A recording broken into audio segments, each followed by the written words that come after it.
Hello, everyone. Today, we are going to discuss Semester 7 Artificial Intelligence and Data Science Engineering with Dr. Nil. Thank you, Professor Ananya. This subject is the backbone of computer science and helps students connect theory with real-world electronics. Tactics.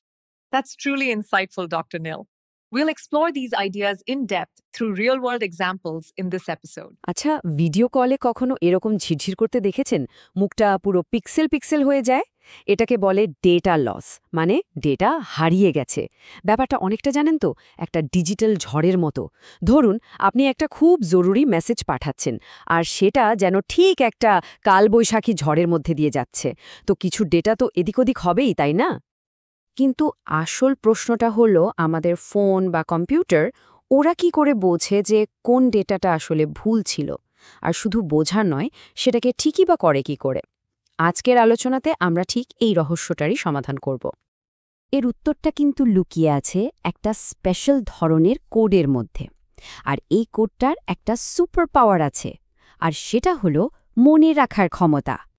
এই স্লাইডটা একটু মন দিয়ে দেখুন, এটা খুব important. একদিকে আছে block code. এটা কি করে? ডেটাকে ছোট ছোট আলাদা আলাদা প্যাকেটে ভাগ করে দেখে। এর কোনো মেমোরি নেই, মানে স্মৃতিশক্তি নেই। প্রত্যেকটা প্যাকেট যেন একটা আলাদা পাজল।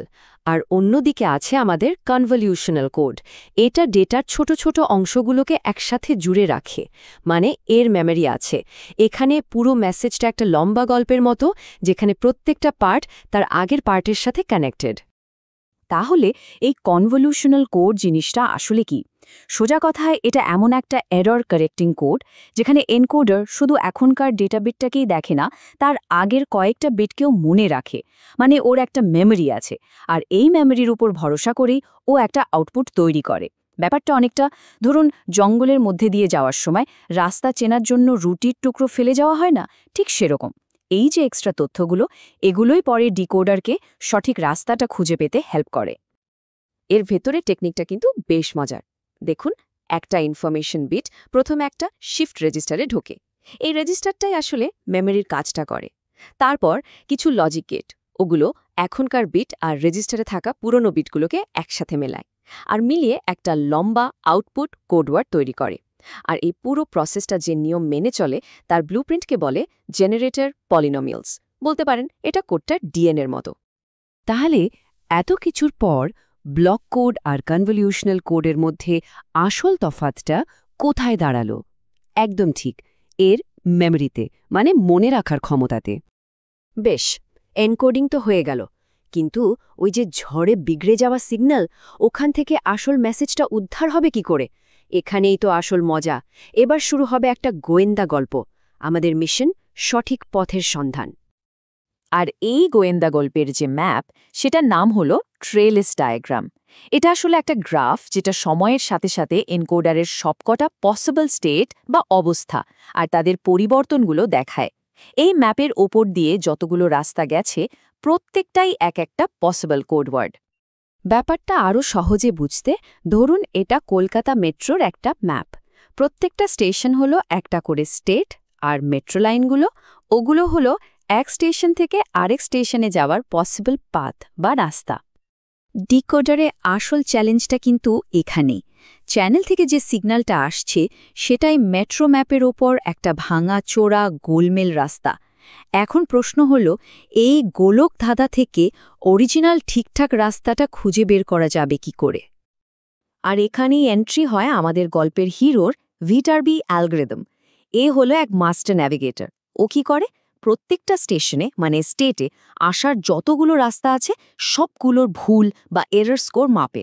তারপর সার্ভাইভাল অফ দ্য ফিটেস্টের মতো প্রত্যেকটা স্টেশনে যে রাস্তাটার এরর স্কোর সবথেকে কম, শুধু সেটাকেই রাখে, বাকিগুলো বাদ। আর শেষে যখন পুরোটা প্রসেস হয়ে যায়, তখন সবথেকে ভালো স্কোরের ফাইনাল স্টেটটা থেকে পেছনের দিকে ওই সেরা রাস্তাটা ধরে এগোলেই আসল মেসেজটা ম্যাজিকের মতো উদ্ধার হয়ে যায়। তাহলে এই যে নয়েজি সিগন্যাল থেকে ঠিকঠাক রাস্তাটা খুঁজে বের করার কাজ, এই পুরো ব্যাপারটা কোন অ্যালগরিদমের জন্য সম্ভব হচ্ছে? একদম ভিটারবি অ্যালগরিদম।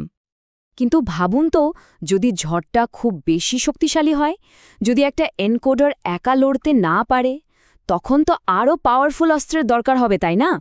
চলুন এবার দেখি ডেটা প্রোটেকশনের টার্বো স্পিড।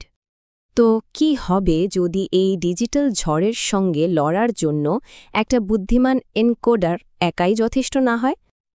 উত্তরটা খুব সহজ কিন্তু দারুণ কাজের।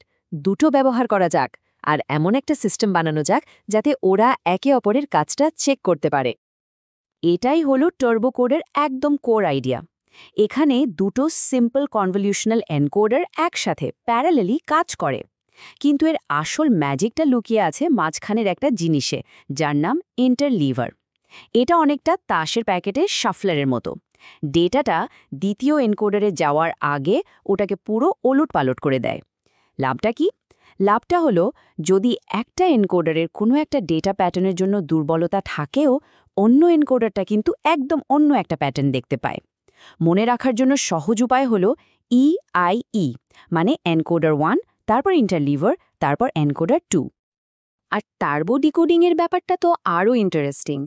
এখানে দুটো ডিকোডার থাকে আর ওরা একে অপরের সঙ্গে কথা বলে, মানে ইনফরমেশন পাস করে। একজন নিজের অনুমানটা অন্যজনকে জানায়, তারপর সে আবার তার ফিডব্যাক দেয়। এইভাবে বারবার আলোচনার মাধ্যমে ওরা ধীরে ধীরে আসল ডেটার সবথেকে কাছাকাছি পৌঁছে যায়, যতক্ষণ না একদম সঠিক উত্তরটা বেরিয়ে আসছে। তাহলে দুটো সাধারণ এনকোডার দিয়ে এরকম একটা অসাধারণ শক্তিশালী কোড বানানোর পেছনের আসল কৌশলটা কি? হ্যাঁ, ঠিক ধরেছেন, ওই ডেটা শাফলারটা, মানে ইন্টারলিভার। আচ্ছা, অনেক তো টেকনিক্যাল জিনিসপত্র জানা গেল, কিন্তু এখন প্রশ্ন হলো, যারা AI আর ডেটা সায়েন্স নিয়ে পড়াশোনা করছেন, তাদের জন্য এই সব জানাটা কেন এত জরুরি? এই চার্টটার দিকে একবার তাকান। দেখুন, যখন কোনো কোডিং ব্যবহার করা হয় না, তখন এরার রেট বা ভুলের হার কত বেশি। তারপর এলো কনভলিউশনাল কোড। দেখুন, ভুলটা অনেকটাই কমে গেল। আর টার্বো কোড, ও তো ভুলের হারকে প্রায় শূন্যের কাছে নামিয়ে এনেছে। এই টেকনোলজিগুলোই কিন্তু আমাদের কমিউনিকেশনকে এতটা নির্ভরযোগ্য করে তুলেছে। আজ আমরা যে 4G 5G ব্যবহার করি, বা ধরুন নাসা যখন মঙ্গল গ্রহে রোভারের সাথে যোগাযোগ করে, এই সব কিছুর নির্ভরযোগ্যতা হলো প্রায় 99.99999%। ভাবা যায়? আর এই অবিশ্বাস্য পারফরমেন্সের পেছনে কিন্তু রয়েছে এই ধরনের পাওয়ারফুল এরর কারেকশন কোডগুলোই। দেখুন, আসল কথাটা হলো, আপনি যতই সফিস্টিকেটেড AI মডেল বানান না কেন, যদি তার ইনপুট ডেটাই ভুল হয় বা কারাপ্ট হয়, তাহলে পুরো মডেলটাই কিন্তু অকেজো। তাই ভবিষ্যতে টেকনোলজিস্ট হিসেবে আপনারা শুধু অ্যালগরিদম শিখছেন না, আপনারা শিখছেন সমস্ত ফিউচার টেকনোলজির জন্য বিশ্বাসের ভিত্তিটা কি করে তৈরি করতে হয়। কারণ দিন শেষে আপনাদের তৈরি করা সিস্টেমের উপরই নির্ভর করবে যে আমরা কতটা পরিষ্কার, কতটা নির্ভরযোগ্য ডেটা নিয়ে কাজ করতে পারব। আজকের দুনিয়ায় প্রত্যেকটা ডিভাইস একে অপরের সাথে জুড়ে যাচ্ছে। ডেটার একটা বন্যা বইছে চারদিকে। এখন প্রশ্নটা হলো, এই বিপুল পরিমাণ ডেটাকে আমরা শুধু আজকের ডিজিটাল ঝড় বা নয়েজ থেকে নয়, ভবিষ্যতের নতুন অজানা চ্যালেঞ্জগুলো থেকে কি করে বাঁচাবো? এর উত্তর খোঁজার যাত্রাটা কিন্তু আজ এখান থেকেই শুরু হলো।